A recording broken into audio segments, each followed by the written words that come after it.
Well, thanks, guys. In the news, it seems like every day there is a new batch of recalls in the United States.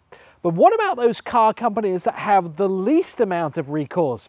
We've put the list together for you.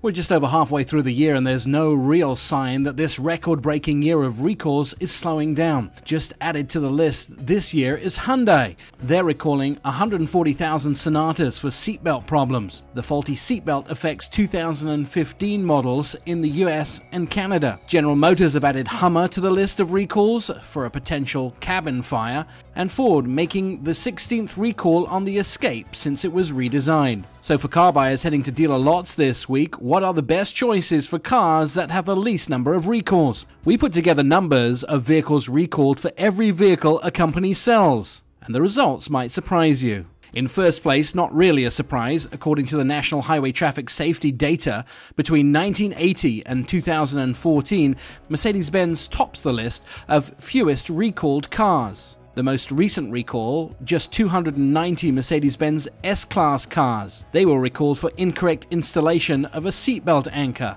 Number 2 on the list is Mazda for the fewest recalls. Mazda are only small potatoes when it comes to other Japanese manufacturers like Toyota, Honda and Nissan, but a clear leader in the fewest recalls per percentage of company vehicles sold. Mazda did recall 98,000 Mazda 6 sedans in September last year for a problem with the doors. Finally, the biggest surprise, number 3 on the list, is General Motors. This is a vast company that sells over 150 million cars a year and has had some bad luck with the severity of recalls. But we should note that the data that we have access to only goes until 2014. In 2015, GM have added a considerable number of recalls. So what do we get from this information? If you're heading to buy a new car this summer, the least recalled luxury brand is Mercedes, and the least recalled non-luxury brand, Mazda.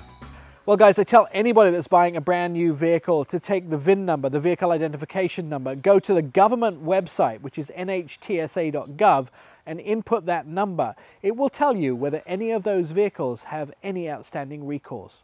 I'm Nick Miles.